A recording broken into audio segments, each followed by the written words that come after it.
Indian ഇടതുപക്ഷത്തിൻ്റെ സൗകുമാര്യം നിറഞ്ഞ മുഖമാണ് നമ്മുടെ പാർട്ടി CPIM. CPIMൻ്റെ 24ാമത് പാർട്ടി കോൺഗ്രസ് അഥവാ അതിൻ്റെ ദേശീയ സമ്മേളനം വരുന്ന മാസം ഏപ്രിൽ 2 മുതൽ 6 വരെയുള്ള തീയതികളിലായി മധുര, ഐതിഹ്യങ്ങളാൽ സമ്പന്നമാക്കപ്പെട്ട മധുര അതിനാതിഥേയമരുളുകയാണ്. അതിന് മുന്നോടിയായി രാജ്യമെമ്പാടുമുള്ള CPIMൻ്റെ വിവിധ ഘടക സമ്മേളനങ്ങൾക്ക് നമ്മുടെ നാട് സാക്ഷ്യം വഹിക്കുകയാണ്.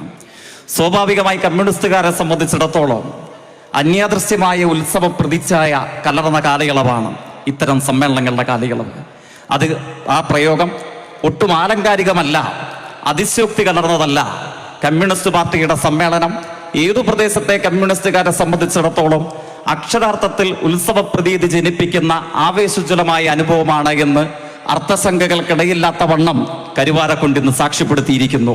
വലിയ മഹാസാഗരം പോലെ ഒരു ജനസഞ്ചയത്തെ ഇവിടെ എത്തിക്കാൻ നമ്മുടെ പാർട്ടിക്ക് കഴിഞ്ഞിരിക്കുന്നു.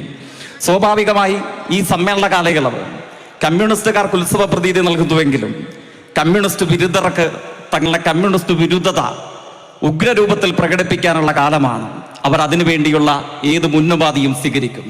ഇവിടെ ആമുഖമായി സൂചിപ്പിച്ചു മാധ്യമങ്ങളെ സംബന്ധിച്ച് ഞാൻ സൂക്ഷ്മതകളുടെ വിശദാംശങ്ങളിലേക്ക് കടന്നു പോകുകയല്ല. പ്രത്യേകിച്ച് പാർലമെന്റ് തെരഞ്ഞെടുപ്പാനന്തരമുള്ള ഇന്ത്യൻ അനുഭവത്തിൽ മത്സരാധിഷ്ഠിതമായ ബുദ്ധിയോടുകൂടെ കേരളീയ മാധ്യമങ്ങൾ പ്രത്യേകിച്ച് ഇടതുപക്ഷ രാഷ്ട്രീയം എന്നേക്കുമായി അസ്തമിച്ചു കഴിഞ്ഞിരിക്കുന്നു ഈ പ്രഖ്യാപനം നടത്തുകയാണ്. CPIM ഇതാ അകാല ചരമം പ്രാപിക്കാൻ പോകുന്നു. ഇടതുപക്ഷം നമ്മുടെ നാട്ടിലും ലോകത്തെവിടെയും അപ്രസക്തമായി തീരാൻ പോകുന്നു. ഇങ്ങനെ ഒരു ചരമക്കുറിപ്പ് വ്യവസായം അതിന് നേതൃത്വം നൽകുകയാണ്. സ്വാഭാവികമായ ഒരു ചോദ്യം ഉയരാം. ലോകത്തെവിടെവിടങ്ങളിൽ ഇടതുപക്ഷ രാഷ്ട്രീയം ഒരു ബഹുജന സമരശക്തിയായി വളർന്നു വന്നിട്ടുണ്ടോ? അവിടെവിടങ്ങളിൽ ഇത്തരം ആക്രമണങ്ങൾ നമുക്ക് ഏറ്റുവാങ്ങേണ്ട വന്നിട്ടില്ലേ? നിശ്ചയമായുമുണ്ട്. പക്ഷെ ഈ കാലഘട്ടത്തിന്റെ പ്രത്യേകത എന്താണ്? 1987-89 ചിന്താ പബ്ലിഷേഴ്സ് അല്പമാസങ്ങൾക്ക് മുമ്പ് പ്രസിദ്ധീകരിച്ച വിമോചന സമര കാലയളവിലെ മാധ്യമ വാർത്തകളെ സംബന്ധിച്ചൊരു പുസ്തകമുണ്ട്. ആ പുസ്തകത്തിന്റെ ശ്രദ്ധേയമായ ഒരു ഘട്ടം, വിമോചന സമരാനന്തരം കുപ്രസിദ്ധി ആർജിച്ച തന്റെ മകളുടെ നിർബന്ധത്തിന് വഴങ്ങി അധികാരത്തിന്റെ തെറ്റായ പ്രയോഗം വഴി നമ്മളേറെ ആദരിക്കുന്ന എന്നാൽ തെല്ലും വിയോജിപ്പുകളുള്ള പണ്ഡിറ്റ് നെഹ്റു കേരളം തിരഞ്ഞെടുത്ത പ്രഥമ ഗവൺമെന്റിനെ പിരിച്ചുവിടുന്നു. ഗവൺമെന്റ് പിരിച്ചുവിടപ്പെട്ടതിന് ശേഷം ഒരു വനിതാ മാധ്യമ പ്രവർത്തകയാണെന്നാണ് എൻ്റെ ഓർമ്മ. അവർ EMSമായി അഭിമുഖം സംഘടിപ്പിക്കുന്നു. അഭിമുഖ വേളയിൽ പ്രസക്തമായ ഒരു ചോദ്യം EMനോട് ചോദിക്കുകയാണ്. കേരളത്തിലെ വിമോചന സമരം എന്തൊക്കെ വിമർശനങ്ങളുണ്ടെങ്കിലും ജനങ്ങൾ അണിനിരന്ന ഒരു സമരമായിരുന്നില്ലേ എന്നായിരുന്നു ചോദ്യം.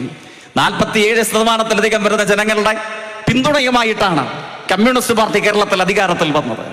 എന്നിട്ടും അല്പമെങ്കിലും തെറ്റിദ്ധരിക്കപ്പെട്ടതാകാം, പക്ഷെ ജനങ്ങളുടെ സ്വാധീനമുണ്ടായിരുന്ന ഈ സമരം എന്തുകൊണ്ട് സൃഷ്ടിക്കപ്പെട്ടു? EMSന്റെ അർത്ഥസമ്പൂർണമായ മറുപടി 2 വാക്കാണ്, വെറും 2 വാക്ക്. EMS പറഞ്ഞു, നുണ പറഞ്ഞതുകൊണ്ട്. തന്റെ വാദത്തെ സാധൂകരിക്കാൻ ലളിതമെങ്കിലും പ്രസക്തമായ ഒരു കണക്ക് അദ്ദേഹം വിശദീകരിക്കുന്നുണ്ട്. അത് കേരളത്തിലെ മാധ്യമ സാന്ദ്രതയെ സംബന്ധിച്ചുള്ളതാണ്.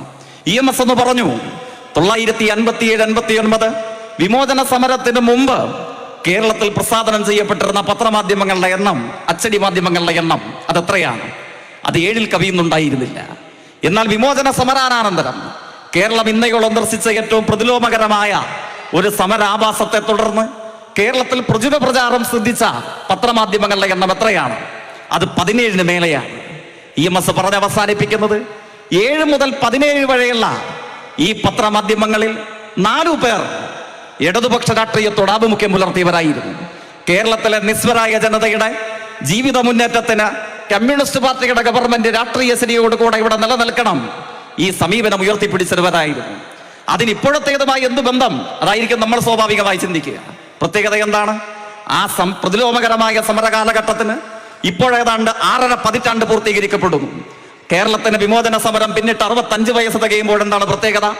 ഒരൊറ്റ മാധ്യമം, അച്ചടിയെന്നോ ദൃശ്യമെന്നോ ആധുനിക നവസാങ്കേതിക മാധ്യമങ്ങളിൽ ഫണ്ടഡായി പ്രവർത്തിക്കുന്ന യൂട്യൂബർമാർ മുതൽ പുത്തൻ പുതിയ സങ്കേതങ്ങൾ വരെ എവിടെയും നിങ്ങൾ പരിശോധിക്കുക, ലക്ഷണമൊത്ത ഇടതുപക്ഷ രാഷ്ട്രീയത്തിന്റെ ജീവനെടുക്കാൻ, അതിന്റെ പ്രതീകമായ CPIMന്റെ ശിരസ് തകർക്കാൻ ഏത് ഹീനമായ മാർഗവും ഉപയോഗിക്കുക, ഏത് പച്ചക്കള്ളവും പ്രചരിപ്പിക്കുക, നുണകൾക്കും കള്ളങ്ങൾക്കുമായി അച്ചടിമഷി പുരട്ടുകയും ദൃശ്യചാരുത നൽകുകയും ചെയ്യുക. ആ അനുഭവങ്ങൾക്കാണ് നമ്മുടെ നാട് സാക്ഷ്യം വഹിക്കുന്നത്. പക്ഷെ പ്രത്യേകത എന്താണ്? വാർത്തകളുടെ ഈ കുപ്രചരണങ്ങൾക്കപ്പുറം എനിക്ക് തോന്നുന്നു 4-5 ദിവസങ്ങൾക്ക് പിറകിലാണ് അമേരിക്കയോട് ഓരം ചേർന്ന് കിടക്കുന്ന രാഷ്ട്രമാണ് ഉറുഗ്വായിൽ തെരഞ്ഞെടുപ്പ് നടന്നു. ആ അമേരിക്കൻ വൻകരകളുള്ള രാജ്യങ്ങളിൽ തന്നെ ഏറ്റവും സുസ്ഥിരമായ സാമ്പത്തിക ഭദ്രതയുള്ള സമാധാനപൂർണമായ അന്തരീക്ഷമുള്ള രാഷ്ട്രമാണ് ഉറുഗ്വ. പ്രത്യേകത എന്താണ്?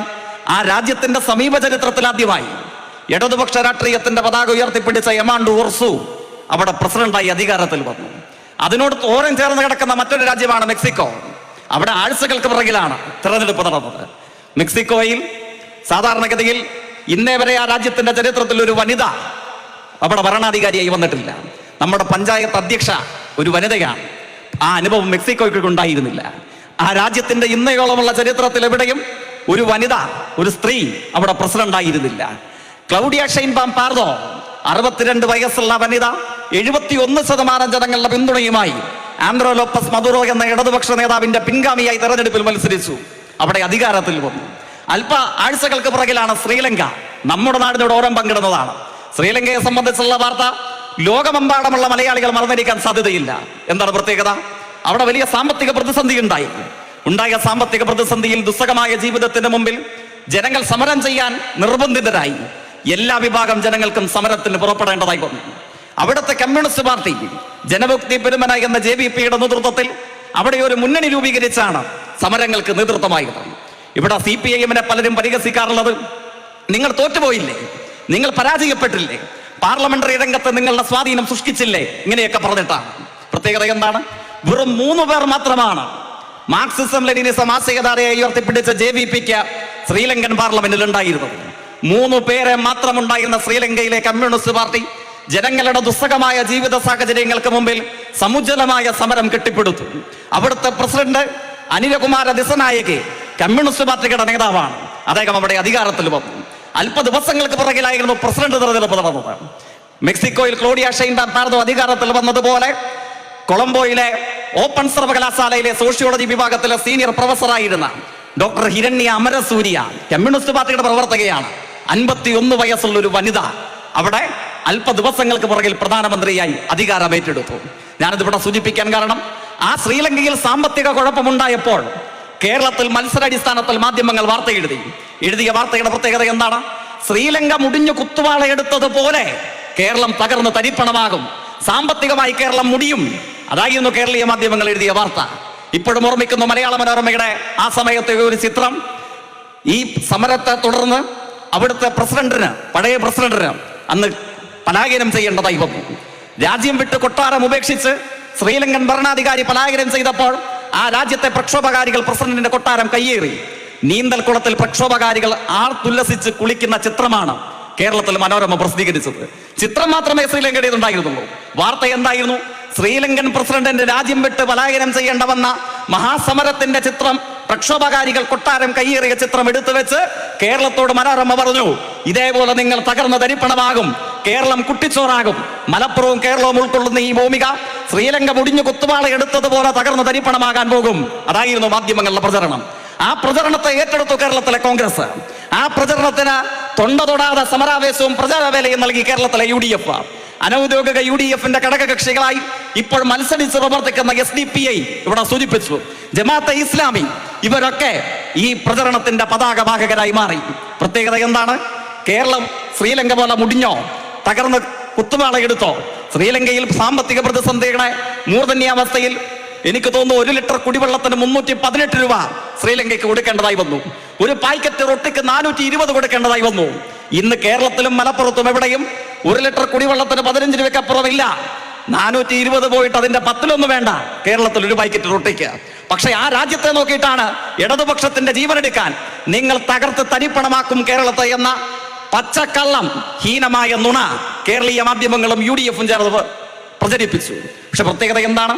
നമ്മൾ കരിവാരക്കുണ്ടിൽ വണ്ടൂർ ഏരിയ സമ്മേളനത്തിന്റെ സമാപനത്തിനായി ഒത്തുചേരുന്നതിന് അല്പ ദിവസങ്ങൾക്ക് പുറകിൽ കേരളം ശ്രീലങ്ക പോലെ തകർന്നില്ല എന്ന് മാത്രമല്ല, ഏത് ജീവിത പ്രതിസന്ധികൾക്ക് മുമ്പിലും മലപ്പുറവും കേരളവും അഭിമാനത്തോടുകൂടെ ഹൃദയം പകുത്തു നൽകുമാറ് സ്നേഹവായ്പോടുകൂടെ സ്വീകരിക്കാറുള്ള കമ്മ്യൂണിസ്റ്റ് പാർട്ടിയുടെ ഇടതുപക്ഷ രാഷ്ട്രീയത്തിന്റെ പതാകയെ ശ്രീലങ്കൻ ജനത ഹൃദയം പകുത്തു കൊടുക്കുമാറ് സ്നേഹവായ്പോടുകൂടെ സ്വീകരിച്ചു. ശ്രീലങ്ക കേരളത്തിന്റെ വഴിയിലേക്ക് നടന്നു. അപ്പോൾ വാർത്തയുണ്ടോ? അപ്പോൾ വാർത്തയില്ല. ശ്രീലങ്കയിൽ കമ്മ്യൂണിസ്റ്റ് പാർട്ടി അധികാരത്തിൽ വന്നപ്പോ മനോരമ ആ വാർത്ത അറിഞ്ഞിട്ടില്ല. കേരളീയ മാധ്യമങ്ങൾ എവിടെയും പ്രസക്തമാം വിധം വലിപ്പമുള്ള ഒരു വാചകമായി, ഒരു വാർത്തയായി അതെവിടെയും വന്നില്ല. എന്തുകൊണ്ട് വന്നില്ല? അങ്ങനെ പ്രസിദ്ധീകരിച്ചാൽ തങ്ങൾ അസ്തമിച്ചു എന്ന് പറയുന്ന CPI-യും തങ്ങൾ കേരളത്തിൽ അകാലചരമം പ്രാപിക്കാൻ പോകുന്നു എന്ന് പറയുന്ന ഇടതുപക്ഷത്തിന് മലപ്പുറത്തിനും കേരളത്തിനും ഒപ്പം തന്നെ ലോകമെമ്പാടും വിവിധ രാജ്യങ്ങളിൽ ഇപ്പോഴും പ്രസക്തി വർദ്ധിക്കുന്നു എന്ന് അംഗീകരിക്കേണ്ടതായി വരും. അപ്പൊ ചരമക്കുറിപ്പ് വ്യവസായം ഒരു പച്ച നുണയാണ് എന്ന് അംഗീകരിക്കേണ്ടതായി വരും. ഇതാണ് ലോകമെമ്പാടുമുള്ള യാഥാർത്ഥ്യം.